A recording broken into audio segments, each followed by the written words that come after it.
Hello everyone, मेरा नाम तुषार भारद्वाज और ये आपका अपना favourite channel science world.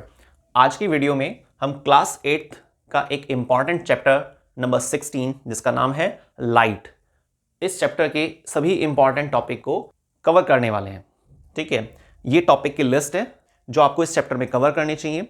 Number first, reflection. Reflection क्या होता है, इसका डायग्राम क्या होता है, ठीक है, डेफिनेशन क्या होती है, ये सारी चीज़ें हम लेंगे इसमें। Second, laws of reflection. Reflection के नियम क्या होते हैं। Next, lateral inversion.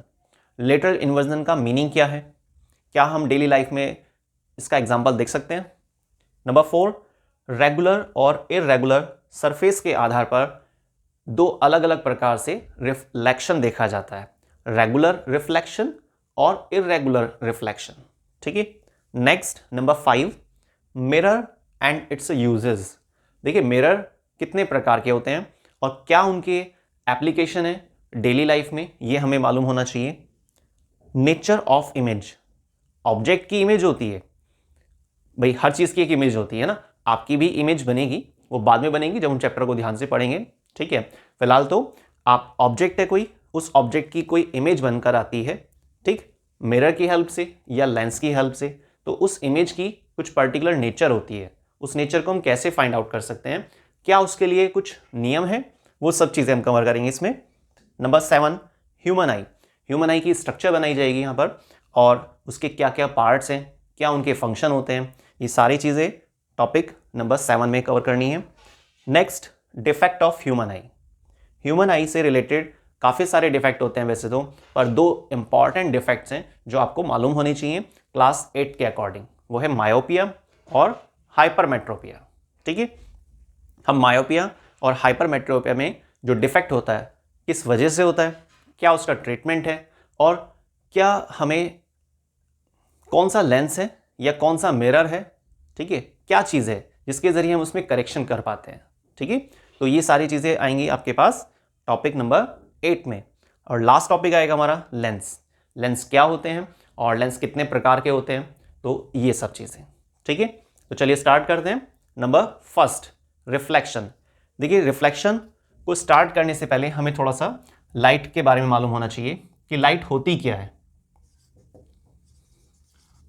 लाइट, जैसे कि आप सब जानते हैं कि एनर्जी के बहुत सारे रूप होते हैं, बहुत सारे रूप हैं एनर्जी के, है ना। जैसे मैं अभी बोल रहा हूँ, आपको कोई टॉपिक एक्सप्लेन कर रहा हूँ, तो ये साउंड एनर्जी। ठीक है, आप दौड़ रहे हैं, चल रहे हैं, तो ये मस्कुलर एनर्जी, है ना। मैकेनिकल एनर्जी, आप दौड़ रहे थे तो इसमें आप काइनेटिक एनर्जी का जिक्र कर सकते हैं। कोई चीज़ रखी हुई है अपने प्लेस पर, फिक्स्ड है, या आप जैसे बैठे हुए हैं तो वहाँ पे पोटेंशियल एनर्जी। ठीक, लाइट एनर्जी, आपकी केमिकल एनर्जी, तो ये अलग अलग प्रकार की एनर्जीज हैं।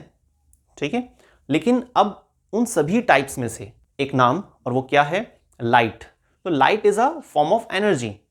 Light is a form of energy.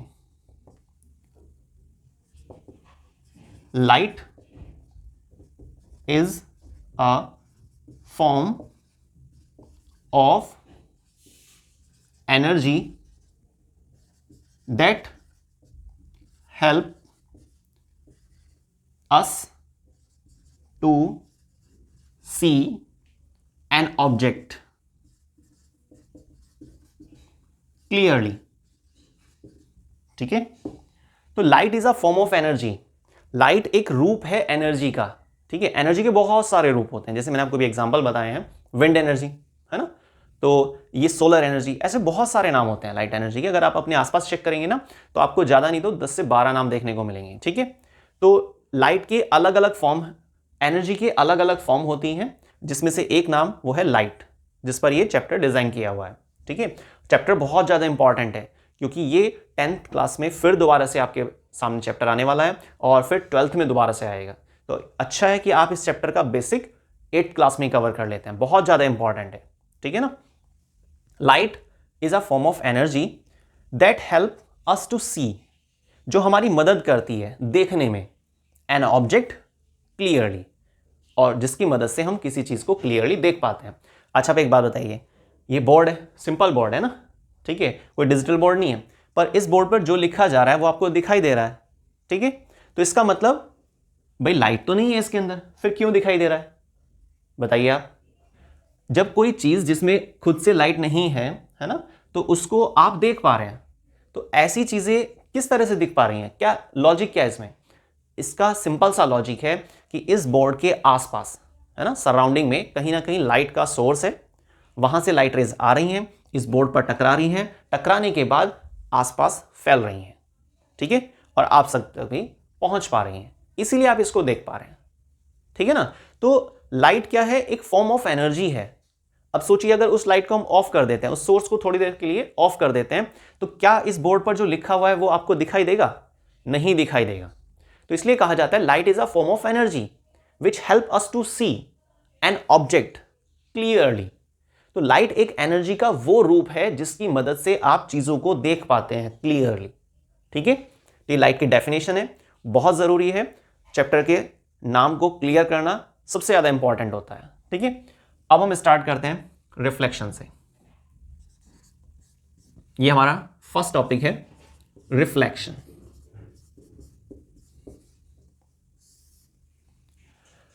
अब रिफ्लेक्शन क्या होता है ना?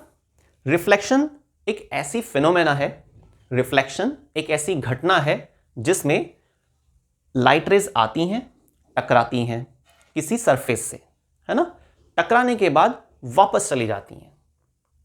इस प्रोसेस को, इस फिनोमेना को, इस घटना को रिफ्लेक्शन कहते हैं। तो reflection is a phenomena in which coming light rays first strike with the polished surface and then sending back into the same medium. It is a phenomenon. It is a phenomenon in which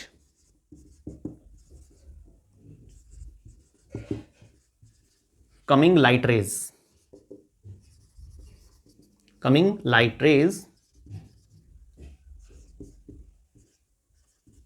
first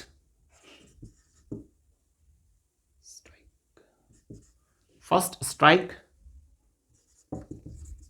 with plain polished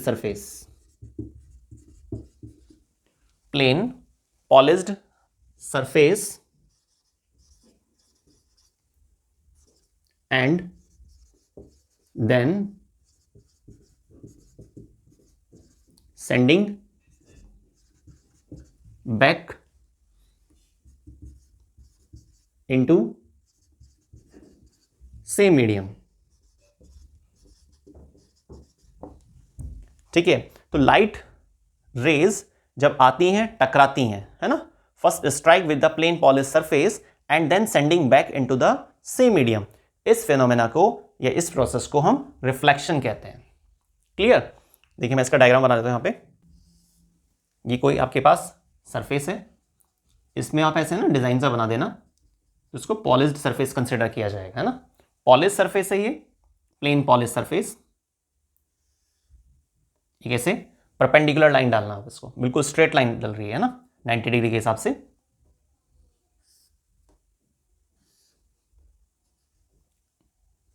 इस तरीके से arrow डाल देना।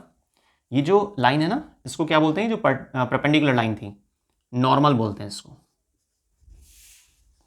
क्या है ये? Normal. अब ये रेज आ रही है, टकराती है plane polish surface. Plane polish surface का मतलब क्या है? कि लाइट रेज इसको क्रॉस नहीं कर पाएंगी, है ना, पॉलिशिंग हो रही है इस पर। आप ट्रांसपेरेंट नहीं है ऐसा कह दीजिए इसको, है ना। इसका नाम लिख लेते हैं,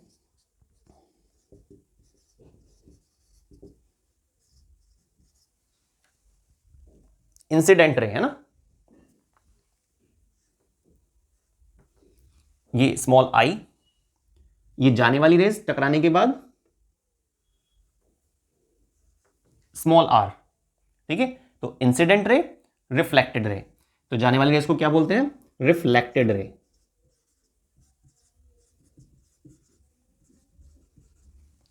तो incident ray plane polish surface से टकरा रही है, टकराने के बाद रिफ्लेक्टेड रे, ये जाने वाली रेज। आने वाली रेज एंगल आई बनाती है, जाने वाली रेज एंगल आर बनाती है। एंगल आई का नाम क्या होता है? एंगल ऑफ इंसिडेंस, ठीक है। और जाने वाली रेस के साथ जो एंगल बनता है एंगल आर, उसका नाम होता है एंगल ऑफ रिफ्लेक्शन, ठीक है। तो angle of incidence, angle of reflection, reflected ray, incident ray, normal, और ये जो नीचे सरफेस है पॉलिश्ड सरफेस, इसको भी लिख लेते हैं।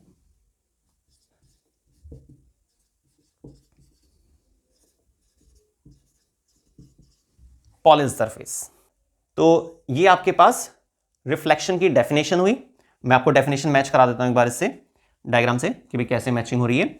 देखिए प्लेन पॉलिश सरफेस है, इंसिडेंट रे है ना, आ रही हैं प्लेन पॉलिश सरफेस से टकराती हैं, टकराने के बाद वापस चली जाती हैं सेम मीडियम में, ठीक है।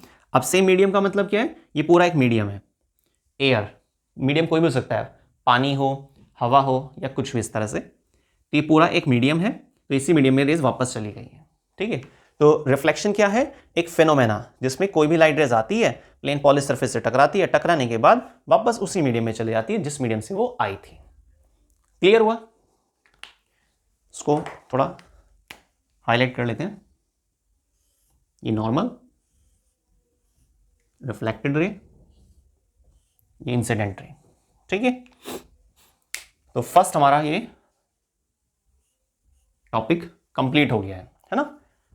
अब लाइट की डिफाइन को मैं इसको रब कर देता हूं, ठीक है, और इसको भी रहने देते हैं। देखिए जो हमारा नेक्स्ट टॉपिक है ना, लॉज ऑफ रिफ्लेक्शन, वो इसी टॉपिक से रिलेटेड है, इसलिए मैंने इसको रब नहीं किया अभी, आप ध्यान से देखना। Number second, laws of reflection, ठीक है। लॉज ऑफ रिफ्लेक्शन, रिफ्लेक्शन के दो नियम होते हैं, है ना, सिंपल है, दो नियम होते हैं। A normal, normal incident ray,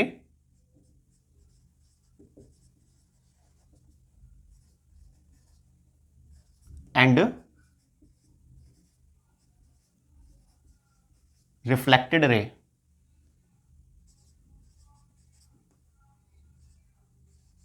all lies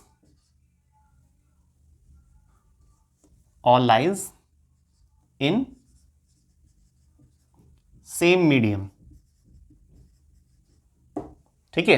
all lies in a same medium, जो इंसिडेंट रे है, रिफ्लेक्टेड रे और नॉर्मल, ये तीनों ही जो रेज हैं वो एक ही मीडियम में एग्जिस्ट करती हैं। ये यहां पर इसका फर्स्ट रूल है। आगे पीछे लेकिन कोई दिक्कत नहीं है, टोटल दो आपको नियम याद रखने हैं रिफ्लेक्शन से जो जुड़े हुए हैं। नेक्स्ट बी, ये बहुत इजी है, angle I is equal to angle R. हमेशा रिफ्लेक्शन के जो नियम होते हैं उसमें जो सेकंड नंबर पर लिखा जा रहा है उसमें एंगल आई इक्वल रहता है एंगल आर के, है ना। अब एंगल आई क्या है, एंगल ऑफ इंसिडेंस, और एंगल आर क्या है, एंगल ऑफ रिफ्लेक्शन। तो angle I is equal to angle R. अगर ये 45 डिग्री का है तो ये भी 45 डिग्री का होगा, अगर ये 50 डिग्री है तो ये भी 50 डिग्री होगा, ठीक है, ध्यान रखिएगा आप। तो ये लॉज ऑफ रिफ्लेक्शन है, सेकेंड टॉपिक हमारा। क्लियर? चलिए अब इसको रब कर लेते हैं और नेक्स्ट टॉपिक पर आते हैं। आप इसका स्क्रीनशॉट ले लेना चाहें, ठीक है।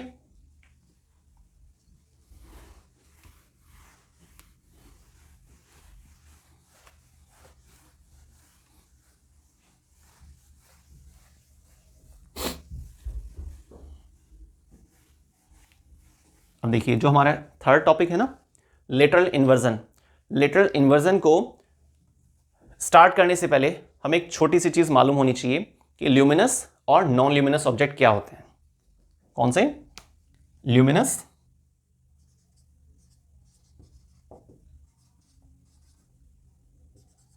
और नॉन ल्यूमिनस।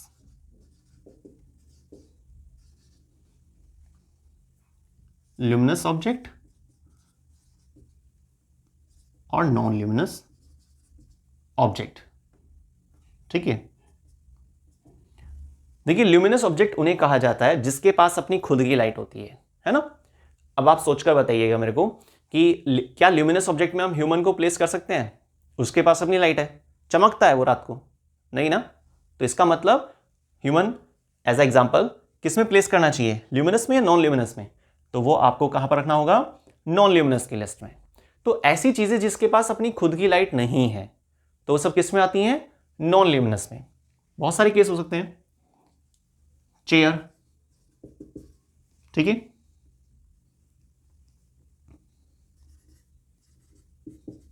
मार्कर, कुछ भी, जो भी आपको लगता है, कोई भी एक या दो एग्जांपल आपको जरूर याद रखनी चाहिए। प्लैनेट्स लिख सकते हैं बल्कि आप, ठीक है। अब सोचिए ल्यूमिनस की लिस्ट में कौन आएगा, सन। सन भी एक तरह का स्टार है ना भाई, आप बल्कि ये बोलिए, ज्यादा अच्छा जो आंसर है कि sun is a nearby star. बहुत सारे स्टार होते हैं, है ना, लेकिन उनमें सबसे नजदीक का तारा वो सन है, ठीक है। दूसरा एग्जांपल, फायरफ्लाई, सुना होगा बल्कि आपने, देखा भी होगा, जुगनू, है ना। तो जैसे आप कभी गांव वगैरह की साइड जाते हैं तो आपने ऐसी जगह पर थोड़ा ज़्यादा देखा होगा। तो अब क्या होता है ना कि आपने नाइट मोड में छोटे छोटे से इंसेक्ट टाइप से होते हैं जो फ्लाई करते हैं। अब उसमें क्या छोटी सी लाइट से जली रहती है, कई बार मे बी आपने उसको मे बी पकड़ा हो और देखा हो ध्यान से थोड़ा उसको, तो वहाँ पर उनकी बॉडी में एक्सोथर्मिक रिएक्शन चलती हैं, ठीक है, जो उसका एक सोर्स है, लाइट को लाइट के लिए एक सोर्स मान सकते हैं आप उनकी बॉडी में, एक्सोथर्मिक रिएक्शन। तो फायरफ्लाई मीन्स जुगनू क्या होते हैं, किस लिस्ट में आने चाहिए, वो ल्यूमिनस की लिस्ट में, क्योंकि उनके पास अपनी खुद की लाइट है। सन किस में आना चाहिए, ल्यूमिनस की लिस्ट में, क्योंकि सन के पास अपनी खुद की लाइट है। सन में एक रिएक्शन चलती है जिसको न्यूक्लियर फ्यूजन रिएक्शन कहते हैं, जो उसके एनर्जी का सोर्स है, ठीक है। अब अगर कहा जाए कि भाई मून किस में आना चाहिए, मून भी तो चमकता है, पर मून के पास अपनी खुद की लाइट नहीं है, और जिसके पास अपनी खुद की लाइट नहीं होती ना, वो पड़ोसी की लाइट से चमकता है। पड़ोसी की लाइट से मतलब है मेरा कि आसपास कहीं ना कहीं लाइट सोर्स होगा और रिफ्लेक्शन के आधार पर वो आपको ऑब्जर्व हो पा रहा है, ठीक है। तो चलिए, ये तो एक अलग से टॉपिक हुआ।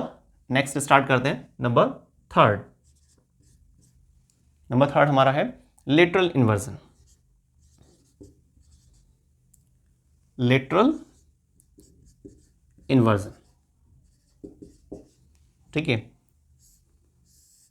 लेटरल इन्वर्जन एक ऐसी कंडीशन है जिसमें जब कोई ऑब्जेक्ट अपने आप को प्लेन मिरर के सामने प्लेस करता है तो उस ऑब्जेक्ट का जो लेफ्ट साइड है वो राइट ऑब्जर्व होता है और जो राइट साइड है वो लेफ्ट ऑब्जर्व होता है ना। तो it is a condition, it is a condition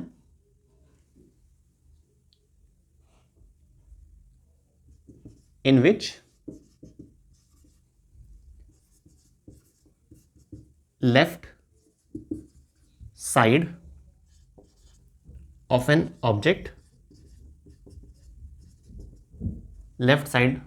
object appear right side and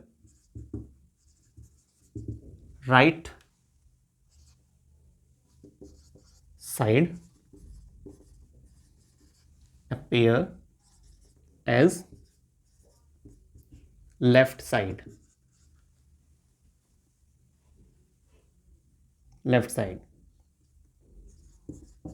when object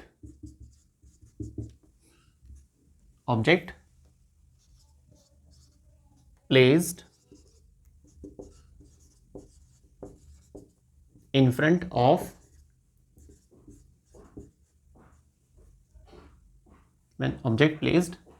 front of plane mirror,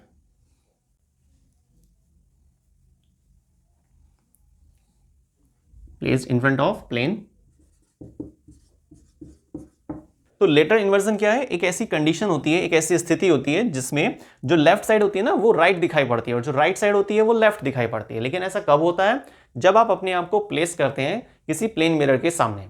जैसे हम लोग शीशा देखते हैं ना, मिरर में ऑब्जर्व करते हैं अपने आप को, आप कॉम वॉम करते हैं जैसे उस टाइमिंग पर, तो जो आपका लेफ्ट हैंड होता है वो आपको राइट दिखाई पड़ता है और जो राइट हैंड है वो आपको लेफ्ट दिखाई देता है।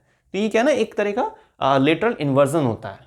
लेटरल मतलब साइड बाय साइड, ठीक है। तो याद रखेंगे लेटरल इन्वर्जन क्या है, एक ऐसी घटना है जिसमें हमें लेफ्ट साइड राइट दिखाई देती है और राइट साइड लेफ्ट दिखाई देती है जब आप उसको ऑब्जेक्ट को प्लेन मिरर के सामने रखते हैं, ठीक है।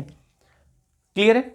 बाकी तो इसमें आपका जो कॉन्वेक्स मिरर होता है वहां पर भी इस तरह का केस जनरेट होता है, लेकिन आप फिलहाल के लिए प्लेन मिरर याद रखिएगा, वो इजी है समझना उसको। कॉन्वेक्स मिरर वाले केस में अगर आप देखते हैं, जैसे जो गाड़ी वगैरह होती है, कार है, बाइक है या स्कूटी, सब में जो है साइड में मिरर लगा होता है, तो उसमें क्या यूज़ करते हैं, कॉन्वेक्स मिरर। ये मिरर का एक टाइप होता है, ठीक है। और उसमें आपने ऑब्जर्व किया होगा, जैसे बैक साइड से एम्बुलेंस आ रही है, तो एम्बुलेंस जो है ना, जी वर्ड है एम्बुलेंस, इसको उल्टा लिखा जाता है, ठीक है। जिससे फायदा क्या होगा कि जो व्यक्ति आगे ड्राइव कर रहा है किसी व्हीकल को, तो जब अपने साइड मिरर में देखेगा कि हाँ भाई पीछे से एम्बुलेंस आ रही है, तो उसको वो वर्ड सीधा लिखा दिखाई देगा। तो उल्टा लिखा गया तब सीधा दिखाई दिया, और अगर सीधा लिख देते तो उल्टा ऑब्जर्व होगा। समझ रहे हैं। तो ये वही चीज होती है जिसको हम क्या बोल रहे हैं, हम लिटरल इन्वर्जन। क्लियर। रब कर लेते हैं इसको और नेक्स्ट टॉपिक पर आते हैं, रेगुलर और इरेगुलर सरफेस। तो ये हमारा थर्ड टॉपिक कंप्लीट हो गया है।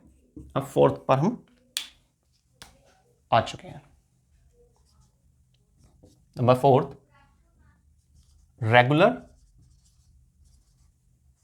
एंड इरेगुलर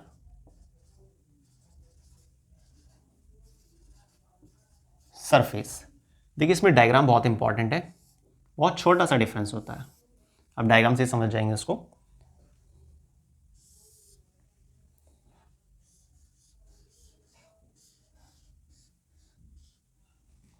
ठीक है, ये कोई प्लेन सरफेस है, प्लेन पॉलिश सरफेस आप बोलिए इसको, बहुत अच्छा है। ये इरेगुलर सरफेस है, टेढ़ी मेढ़ी सरफेस है, कहीं पर नीचे है, कहीं पर ऐसे ऊपर की तरफ हो रही है ना, इसको हम क्या बोल रहे हैं, पॉलिश सरफेस तो है ये, वो बात तो ठीक है, लेकिन प्लेन पॉलिश सरफेस नहीं है, ठीक है। टेढ़ी मेढ़ी से सरफेस है ना, जैसे कहीं पर रास्ता खराब हो रहा है ना, रोड खराब हो रही है, इस तरह से आप मान लीजिए उसको। तो अब देखिए प्लेन पॉलिश सरफेस वाले केस में क्या होता है, जैसे रेज आती हैं इस तरीके से,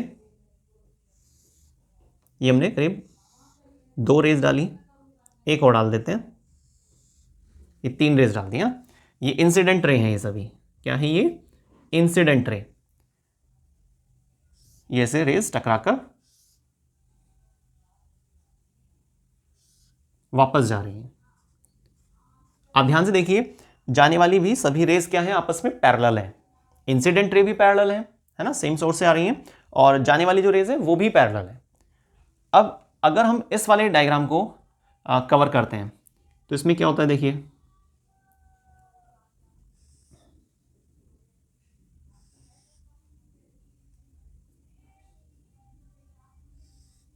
ठीक है। अब यहां पर ये रेज ऐसे जा रही है, ये रेज कुछ ऐसे जा रही है, ये रेज इस तरह से जा रही है ना। तो आप सोचिए जरा, ये इंसिडेंट रे, ठीक है, आपस में पैरेलल है, लेकिन जो टकराने के बाद रेज जा रही है ना, ये वाली जो रेज है, ये तो आपस में पैरेलल नहीं है ना। तो इसको हम क्या बोल रहे हैं, रिफ्लेक्शन तो है, वो बात ठीक है, क्योंकि सेम मीडियम में आ रही है रेज, इंसिडेंट, रिफ्लेक्टेड, नॉर्मल वगैरह सब चीजें, और पॉलिश सरफेस भी है, वो बात भी ठीक है। लेकिन क्या ना, पॉलिश सरफेस प्लेन नहीं है, कोई स्मूथ सरफेस नहीं है। तो इरेगुलर सरफेस में और रेगुलर सरफेस में छोटा सा डिफरेंस होता है, और वो डिफरेंस क्या है कि जो टकराने के बाद रेज जाती हैं, जिसको हम रिफ्लेक्टेड रे बोलते हैं, वो आपस में पैरेलल होती हैं। लेकिन यहां पर टकराने के बाद जो रेज वापस जाती हैं, रिफ्लेक्टेड रेज, वो आपस में पैरेलल नहीं होती, पैरेलल मतलब समांतर नहीं होती, ठीक है। तो ये मेन डिफरेंस है इसमें, इसको सेपरेट कर लेते हैं यहां से, ठीक। तो ये रेगुलर के लिए था और ये इरेगुलर के लिए। इसमें आपको डायग्राम ध्यान रखना होगा, और जो मेन इसका एक पॉइंट है, सिंगल पॉइंट। क्लियर हुआ, ठीक है। ये सारी चीजें आप अपने रजिस्टर में नोट कर लीजिएगा, है ना, ठीक। अब चलते हैं नेक्स्ट टॉपिक की तरफ, मिरर क्या होते हैं। हेडिंग डालते हैं और इसके यूजेस, ठीक है। Mirror and it's uses. ठीक है, तो सबसे पहली बात तो ये मिरर का एक फ्लो चार्ट हमें मालूम होना चाहिए। देखिए मैं बना देता हूं यहां पर, चलिए यहां बनाते हैं इसको।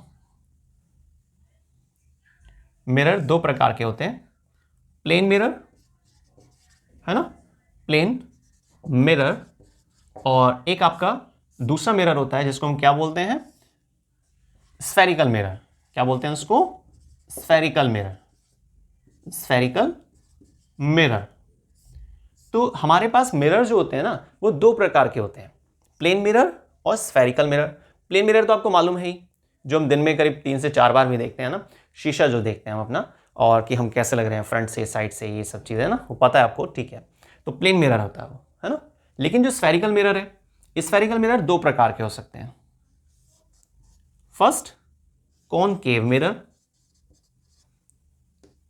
कॉनकेव मिरर शॉर्ट में लिख दिया मैंने इसको यहां पे, और एक होता है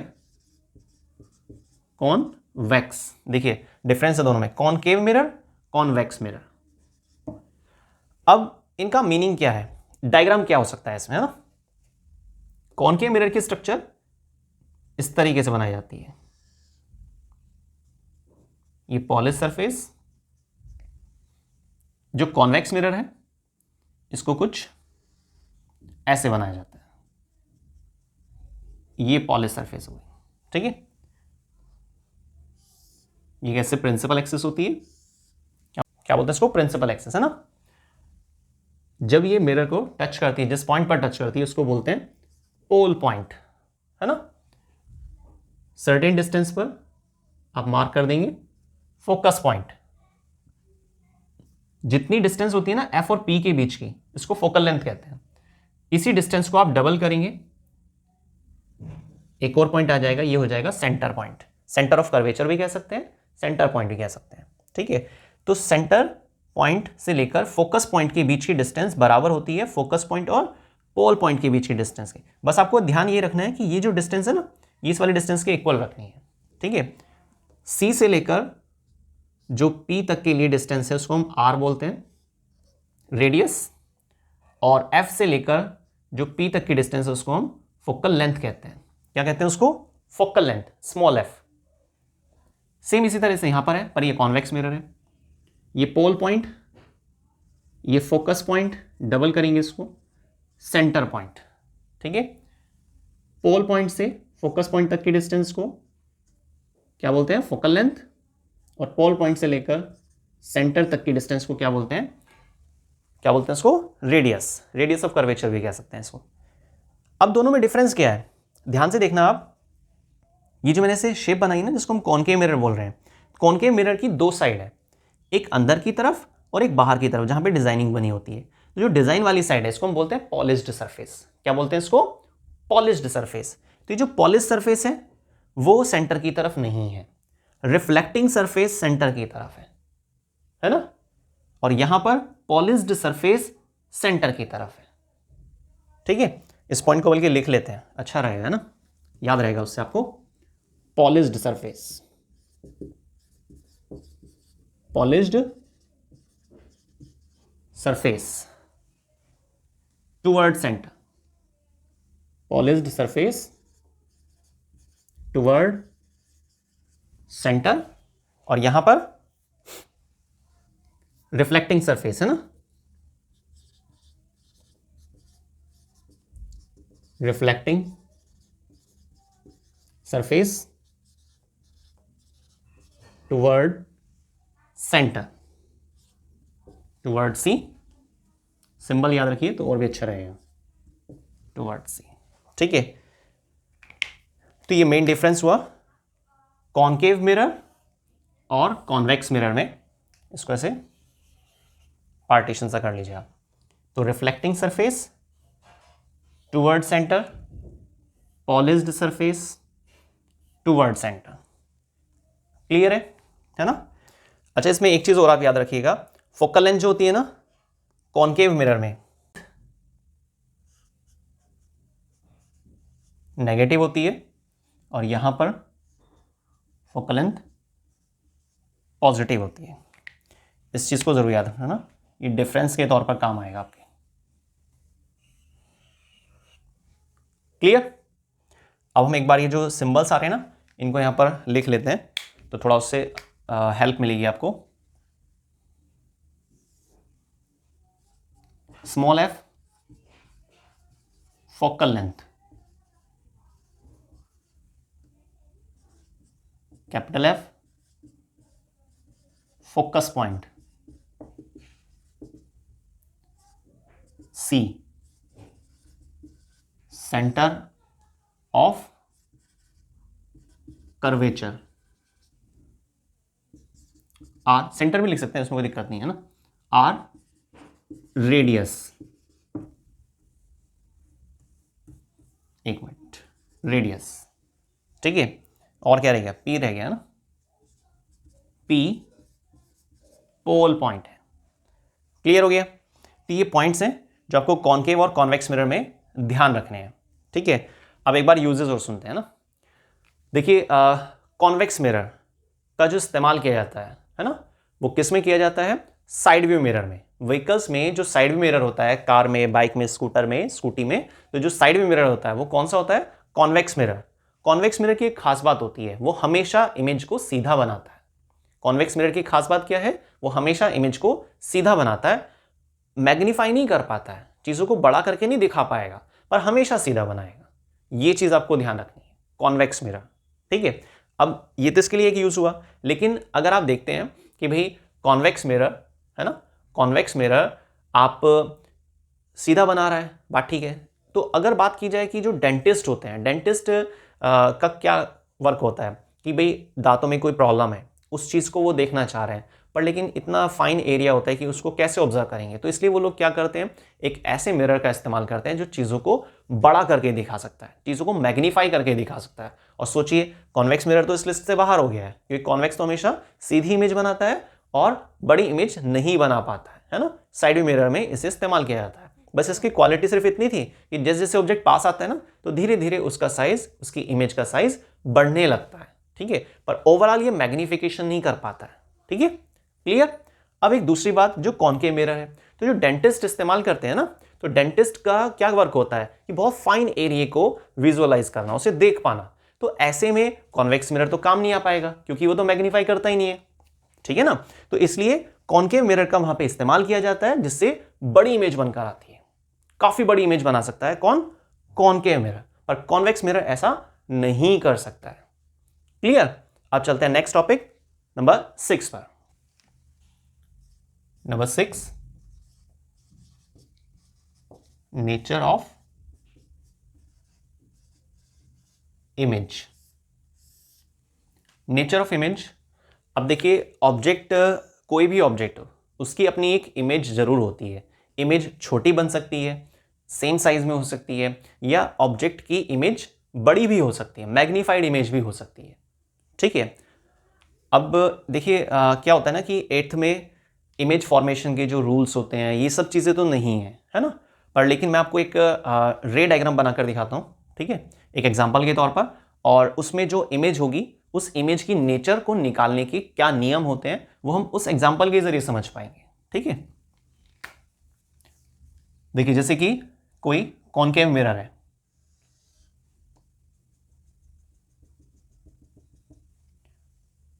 ये प्रिंसिपल एक्सिस होती है, जिस पॉइंट पर टच करती है उसको पोल पॉइंट कहा जाता है। सर्टेन डिस्टेंस पर फोकस पॉइंट, जस्ट डबल करते हैं सेंटर पॉइंट। क्वेश्चन में दिया होता है कि भाई ऑब्जेक्ट हमारा एफ और पी के बीच में प्लेस है।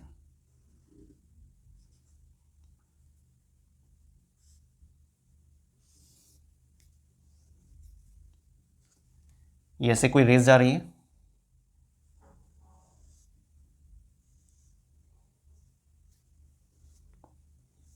ठीक है। अब इसमें आपने ऐसे यहां पर कोई सेकंड रेस डाली, ऑब्जेक्ट का हेड और सेंटर पॉइंट को मिलाते हुए डबल एरो डाल देना इसको आप। तो देखो आगे जाकर रेस फैलती जा रही है ना, मिलने के चांसेस नहीं है।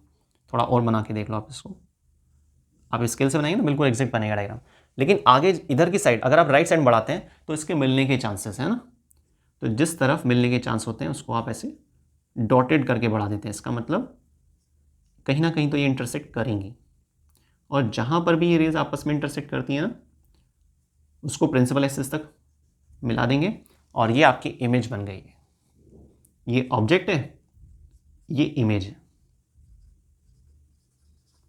ठीक है, अब हमें इसकी नेचर लिखनी है। नेचर के लिए 6 पॉइंट होते हैं, है ना, या बल्कि ये कह दीजिए आप 3 पेयर होते हैं।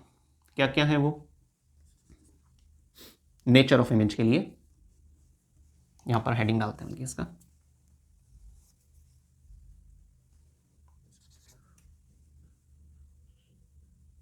एनलार्ज,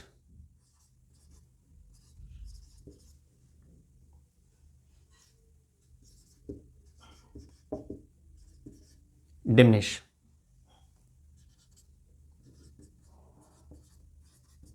इरेक्ट,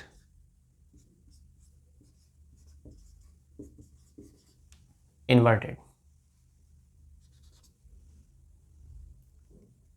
नेक्स्ट आपका रियल, वर्चुअल, है ना। ये 6 पॉइंट होते हैं। अब इसमें से 2 पॉइंट में से कोई एक लेना है हमें, इनमें से कोई एक पॉइंट लेना है और इसमें से कोई एक पॉइंट लेना है। पहले फर्स्ट वाले पॉइंट को देखते हैं ना कि कौन सा पॉइंट हमें लेना चाहिए। एनलार्ज और डिमिनिश। देखिए इमेज की नेचर बतानी है ना, तो आप ये देखिए कि ये जो इमेज है ये ऑब्जेक्ट से बड़ी है, छोटी है? बड़ी दिखाई दे रही है तो आप इसमें एनलार्ज सेलेक्ट कर लेंगे। ठीक है, डिमिनिश हमने सेलेक्ट नहीं किया है, छोटी थोड़ी ना इमेज। सीधी और उल्टी, इरेक्ट मतलब सीधी, प्रिंसिपल एक्सिस जो लाइन होती है ना, अगर इसके ऊपर की तरफ इमेज बन रही है, ऊपर की तरफ याद रखिएगा, तो उसको क्या बोलते हैं हम? इरेक्ट। नीचे की तरफ बनती है तो उसको इन्वर्टेड कहते हैं। तो ये इमेज हो गई हमारी इरेक्ट। ठीक है, अब बचता है लास्ट पॉइंट, रियल और वर्चुअल।